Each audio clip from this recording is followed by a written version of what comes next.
Meus irmãos, vamos abrir a palavra de Deus na carta de Paulo aos Efésios, capítulo 1, a partir do verso 15.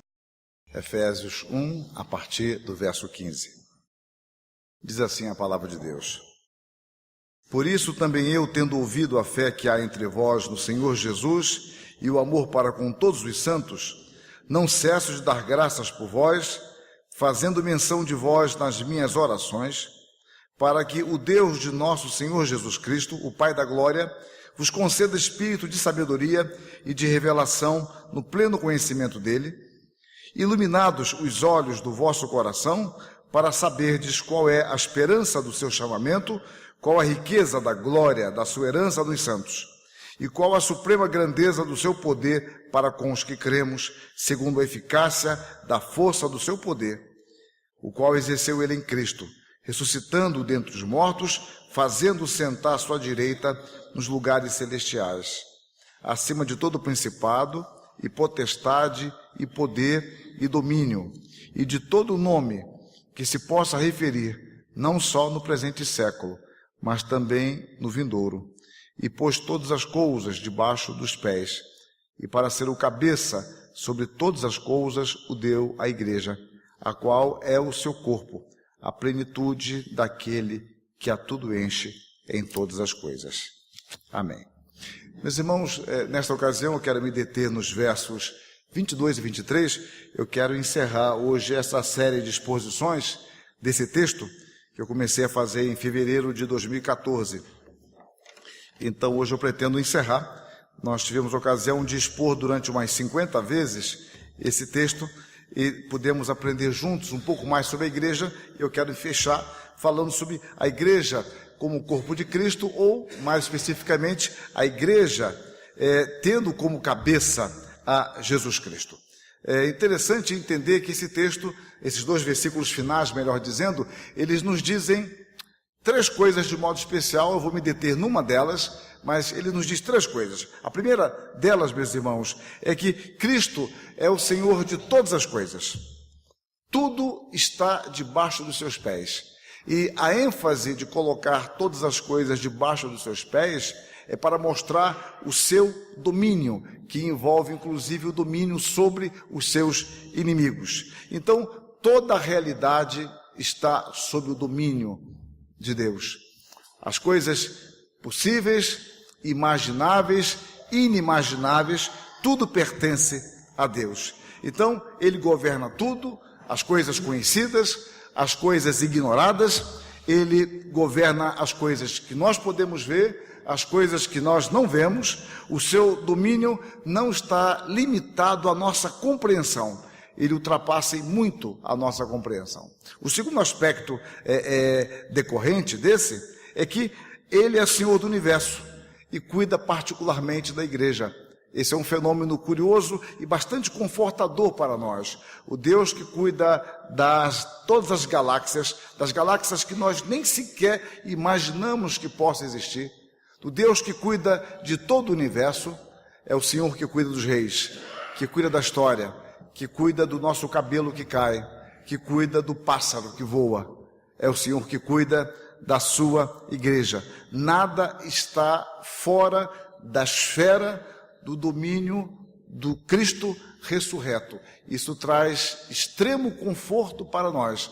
Não há dificuldade, não há problema, angústia pela qual possamos passar, por maior ou menor que seja, que não esteja sob o cuidado, sob a abrangência do Senhor Jesus Cristo. E o terceiro aspecto que o texto nos ensina é que a glória de Cristo se tornará completa por meio da igreja. É algo que ultrapassa a nossa compreensão. Quando o Senhor Jesus Cristo consumar a sua obra, Ele encherá a igreja. E ao mesmo tempo, é algo difícil de entender para nós, Ele será plenificado pela igreja. Não é que Deus precise de alguma coisa, não é que Cristo lhe falte algo. A ideia é que quando Cristo realizar sua obra, o cabeça estará planificado no seu corpo. que é a igreja.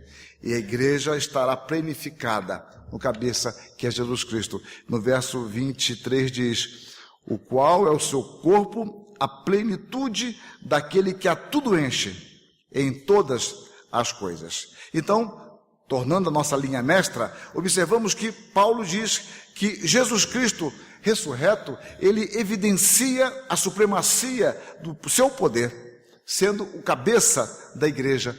Então é algo também estranho a nós, mas é que Paulo está nos ensinando que o governo de Deus sobre todas as coisas tem como ponta o fato de que ele governa a igreja.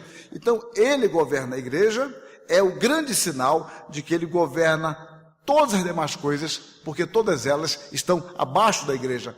Quando Paulo escreve aos Colossenses, numa carta gêmea de Efésios, ele diz: porquanto nele, se refere a Jesus Cristo, habita corporalmente toda a plenitude da divindade. Também nele estáis aperfeiçoados. Ele é o cabeça de todo principado e potestade. Ou seja, tudo. Satanás está sob o governo de Deus. Satanás e seus anjos. Nada pode acontecer fora da esfera, do domínio, do conhecimento, da permissão, da direção de Deus. Por isso que a igreja, ela é comandada por Cristo, que é o seu cabeça e a cabeça. Ele comanda a igreja e ao mesmo tempo ele alimenta a sua igreja. É ele quem dá vitalidade à igreja. Quando Paulo, em outro lugar, falando aos Coríntios, ele vai se referir à igreja, ao corpo de Cristo, ele fala da igreja sendo constituída de vários membros e depois aponta para a singularidade de Cristo. Ele diz: porque assim como o corpo é um e tem muitos membros, e todos os membros, sendo muitos, constituem um só corpo, assim também com respeito a Cristo. Ele trata de Cristo e o corpo constituído de várias partes, mas que se completa em Cristo. Cristo é um ser singular. Por isso que a força e a vitalidade da igreja estão no cabeça, que é Cristo. Paulo não trata da igreja divorciada de Cristo. Paulo nunca trata da igreja como um caso à parte. E todas as vezes que alguém tenta separar a igreja de Cristo, cai num absurdo, cai num desvio tremendo. E é assim que surgem as heresias. Nós só poderemos entender a igreja a partir de uma compreensão de quem é Cristo. Sem a compreensão de quem é Cristo, a igreja se perderá em seus descaminhos teológicos, espirituais, porque a igreja morre. É como se você pegasse um corpo e decapitasse. O corpo cai, ele não tem vida em si mesmo. A igreja, se ela separasse de Cristo, ela estará totalmente dilacerada. Ela estará esquartejada, separada de Jesus Cristo. Sem Cristo a igreja está morta. Todos os nervos, veias e músculos estão conectados à cabeça, que é Jesus Cristo. Para nós não há independência. Independência é morte, é perder a vitalidade. Então, a nossa união com Cristo não é apenas uma união mecânica, ela não é artificial, mas ela é orgânica, é vital. É Ele quem irradia vida à igreja. A igreja, distanciando-se de Cristo, ela vai perdendo a sua vitalidade. É uma figura pobre que me ocorre, mas pode ilustrar, é como quando você fica longe de um sinal. Se você se afasta de um sinal, por exemplo, e vocês devem enfrentar isso em casa, aqui não pega bem, é melhor ir para ali, não é? Então, você tem que ir para um lugar da casa onde pegue melhor o seu sinal de internet. Às vezes acontece isso. É uma linguagem pobre, mas a figura que eu quero usar é que quanto mais nós nos afastamos, não fisicamente de Cristo, mas espiritualmente de Cristo, a igreja usufrui menos da sua graça, da sua bênção e do seu poder. Porque todas as bênçãos que a igreja recebe são decorrentes do fato de estarmos em Cristo. É por isso que Calvino enfatizava, eu tratei disso em outra ocasião, quando eu estudei com vocês durante alguns anos, Efésios 1, de 1 a 14, que a bênção da vida cristã começa pelo fato de estarmos unidos a Cristo. Quando nós estamos unidos a Cristo, as bênçãos nos advêm. A ideia de que aqui está a igreja, aqui está Jesus Cristo. A igreja sem Cristo está morta. E se ela está unida a Cristo, ela passa a usufruir das bênçãos de Cristo Jesus. E a criação, então, foi estabelecida em Cristo, por Cristo, para Cristo. E a igreja está acima disso tudo. Observe mais uma vez o que Paulo diz agora aos Colossenses. Pois nele, em Cristo, foram criadas todas as coisas, nos céus e sobre a terra, as visíveis e as invisíveis, sejam tronos, sejam soberanias, quer principados, quer potestades, tudo foi criado por meio dele e para ele. Ele é antes de todas as coisas, tudo nele subsiste, ou seja, todas as coisas são preservadas por ele. Ele é a cabeça do corpo da igreja, ele é o princípio, o primogênito entre os mortos, para em todas as coisas ter a primazia. Então tudo foi criado nele, para ele, e tudo subsiste nele. Só que com a queda, o fato de Cristo agora ser o cabeça tem um sentido de restauração espiritual. O fato de Cristo ser o cabeça da igreja não é simplesmente a ideia de domínio, mas é a ideia de recondução, de regeneração. O fato de Cristo comandar a igreja é porque o Senhor trouxe-nos de volta à comunhão com o Pai. Então ele é o cabeça, porque ele lidera a igreja à reconciliação. Então nós somos o povo de Deus, nós fomos comprados pelo seu próprio sangue. O Senhor pagou o bom preço. Todos os servos de Deus, por isso, por mais proeminentes que sejam, todos eles não têm vida em si mesmos. Nem o apóstolo Paulo que escreveu isso, nem os reformadores, nem os maiores servos de Deus na história. Todos eles dependeram, como nós dependemos, da graça de Deus em Cristo, que nos traz de volta ao Deus por meio do cabeça que é Jesus Cristo. Por isso, eu insisto nisso. Para entender a igreja, nós temos que saber quem é Cristo. Por isso que na história, eu já fiz menção disso em outras ocasiões, um ataque sempre poderoso das heresias foi contra a pessoa de Cristo. Porque a pessoa de Cristo é o centro de toda a teologia. Tudo vai para ele e parte dele. Em Cristo você tem uma força centrípeta, já que tudo converge nele, e ao mesmo tempo centrífuga, porque tudo parte dele. Se você diminuir a pessoa de Cristo, você diminui toda a vida cristã, se é que é possível haver. Então observem, quando vocês ouvem ensinamentos supostamente evangélicos, destituídos de verdade bíblica, o problema, em geral, está na compreensão que se tem de Cristo. Quem é Jesus Cristo? Aí voltamos. A grandeza da igreja não está em seus templos. Nós voltamos a cair naquela velha armadilha, por exemplo, que já fora detectada por Lutero e reafirmada por outros servos de Deus, mais tarde por John Owen, no século XVIII, XVII, XVIII, no século XX, por Lloyd Jones, a ideia de você ter grandes templos como sendo um sinal de uma grandiosa igreja, como se Deus se impressionasse com estruturas de concreto. Perdemos a dimensão do que é a igreja, então você tem que colocar artifícios para encobrir as falhas, encobrir a essência que ela foi perdida. E quando você perde a essência, você precisa de artifícios. E isso é natural, fruto da natureza humana. Então a igreja, quando perde a dimensão de quem é Jesus Cristo, ela começa a buscar artifícios. Mas na realidade, a conceituação de igreja é problemática para nós, porque nós perdemos a dimensão de quem é Jesus Cristo. Mas o nosso conforto é que Jesus Cristo, apesar de todos esses debates na igreja, apesar de toda essa sofreguidão espiritual por vezes, ele prepara a igreja para o que é necessário, com o que é necessário, para os debates da sua existência, para as lutas, para as suas dificuldades. Ele prepara a igreja para os momentos de paz, para os momentos de bonança, mas também para as intempéries, para as guerras e perseguições. É muito difícil você, dentro de um processo social que se desenvolve, ter uma visão além disso. Parece que é o final.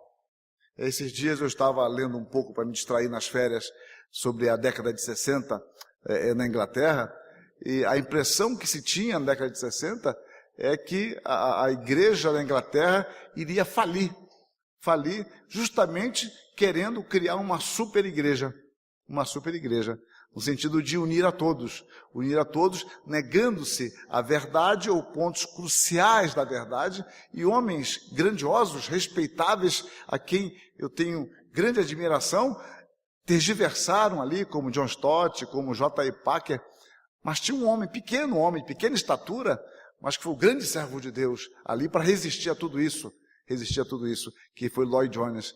Então a gente vê homens frágeis, homens grandiosos, mas frágeis, e ao mesmo tempo Deus levanta seus servos na história para preparar a igreja, para fortalecer a igreja, porque Ele é o cabeça da igreja. E quando tudo parece destruído, caos, o Senhor levanta, como foi no caso da Reforma Protestante. Momentos anteriores à Reforma parecia a decadência total, a igreja não teria mais vez. E mais tarde, na Confissão de Westminster, lá na 1647, ela vai dizer algo muito curioso e muito forte, e que aqueles homens estavam vivendo, quando eles assim falam: as igrejas mais puras debaixo do céu estão sujeitas à mistura e ao erro. Algumas têm degenerado ao ponto de não serem mais igrejas de Cristo, mas sinagogas de Satanás. Não obstante, haverá sempre sobre a terra uma igreja para adorar a Deus, segundo a vontade dele mesmo. Meus irmãos, em momentos de crise, isso nos consola bastante. Deus preservará o seu remanescente fiel. Deus preservará o seu povo, porque Ele é o único cabeça da igreja. E este único cabeça tem preservado a igreja. O Senhor não abandona a sua igreja. E a igreja na história, por vezes, tenta erguer um outro cabeça.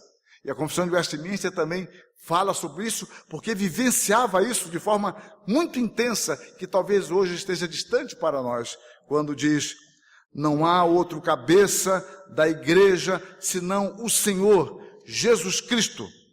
Em sentido algum pode ser o Papa de Roma o cabeça dela, mas ele é aquele anticristo, aquele homem do pecado e filho da perdição, que se exalta na igreja quando Cristo e contra tudo o que se chama Deus. É difícil para nós pensar nisso aqui, porque hoje você olha o Papa com um sorriso, pega a criança no colo. Isso não importa, isso aí é glacê. Mas o papel que ele ocupa na igreja é de supostamente mediador. Isso é um papel de anticristo. Mediador só Jesus Cristo. Não nos iludamos com a mídia. O Senhor é Jesus Cristo. Ele é o cabeça da igreja. Então, o maior fortalecimento da igreja e o declínio da igreja está associado à compreensão de quem é Jesus Cristo. Os momentos de maior fortalecimento da igreja sempre esteve associado à compreensão e à pregação da natureza gloriosa de Cristo. E uma das expressões disso, meus irmãos, na igreja, que nós não percebemos que ela adentra, é a pregação da palavra, a pregação expositiva da palavra. Quando nós perdemos a pregação expositiva da palavra, nós estamos dizendo que temos algo mais importante para dizer do que o texto bíblico que nos foi dada. Se o Senhor é o Senhor da igreja, a sua palavra deve ser exposta conforme ela nos foi dada. E mais, a pregação e a adoração são os termômetros espirituais da igreja. A igreja nunca estará acima do seu púlpito, nunca. A igreja nunca estará acima do que lhe é ensinado. O ensino da igreja tenderá a puxar a igreja sempre para cima, no sentido de maior santidade, maior obediência, ainda que essa palavra seja pregada por pecadores como eu e como todos aqueles que aqui pregam. Deus fala por meio dos seus servos a despeito das falhas dele, mas o púlpito é o elemento de referência, o que está sendo ensinado, o que está sendo pregado. A reforma espiritual na igreja começa pelo ensino. E por isso que as heresias da igreja nunca começaram pelo povo. As heresias começaram pelos líderes. Sempre foi assim. As heresias começam pelos líderes da igreja. Em uma ocasião eu falei para vocês que as heresias tendem a surgir dentro dos seminários da igreja. Daí a preocupação em serviço deles, não como meio político, mas como meio de ensino, preservação, cultivo da palavra. Então, um dos pontos cruciais da reforma foi a compreensão de que Cristo está acima da igreja. E os pré-reformadores lutaram por isso. John Huss foi um dos grandes batalhadores por isso. E, desta forma, foi morto, queimado, foi assassinado quando o Papa revoga o salvo-conduto e o queima, porque ele defendia a supremacia de Cristo sobre a igreja. Então a igreja, ela é fortalecida na força do poder de Cristo, que ultrapassa em muito a nossa capacidade de compreensão. E a Bíblia não vai nos falar da igreja como sendo fundamentada em Cristo. A igreja como sendo ovelhas sob o cuidado do soberano, do sumo pastor. A igreja como corpo de Cristo. A igreja como ramos da videira. O Senhor reina sobre todas as coisas. Ele conserva a sua igreja e ele a aperfeiçoará. O apóstolo ora para que a igreja, mesmo nos momentos de abatimento, mesmo nos momentos de fraqueza, ela tenha consciência de quem é o seu Deus. Ela tem os seus olhos iluminados para saber esta verdade, tendo a sabedoria espiritual que ele já pede no verso 17, para compreender a grandiosidade da revelação bíblica. E é por isso que neste estado de existência, a igreja, a despeito de suas lutas, ela já pode declarar com fé, em alto e bom som, aquilo que o apóstolo escreve. Que diremos, pois, à vista destas coisas? Se Deus é por nós, quem será contra nós? Aquele que não poupou o seu próprio filho, antes por todos nós o entregou, porventura não nos dará graciosamente com ele todas as coisas? Quem tentará acusação contra os eleitos de Deus? É Deus quem os justifica. Quem os condenará? É Cristo Jesus quem morreu, ou antes, quem ressuscitou, o qual está à direita de Deus e também intercede por nós. Quem nos separará do amor de Cristo? Será tribulação, ou angústia, ou perseguição, ou fome, ou nudez, ou perigo, ou espada? Como está escrito, por amor de ti somos entregues à morte o dia todo. Fomos considerados como ovelhas para o matadouro. Em todas estas coisas, porém, somos mais que vencedores por meio daquele que nos amou. Porque eu estou bem certo de que nem a morte, nem a vida, nem os anjos, nem os principados, nem as coisas do presente, nem do porvir, nem os poderes, nem a altura, nem a profundidade, nem qualquer outra criatura poderá separar-nos do amor de Deus, que está em Cristo Jesus, nosso Senhor. Este é o conforto, este é o alimento, esta é a certeza que a igreja deve cultivar até que o Senhor consome definitivamente a sua obra. Que Deus nos abençoe. Amém.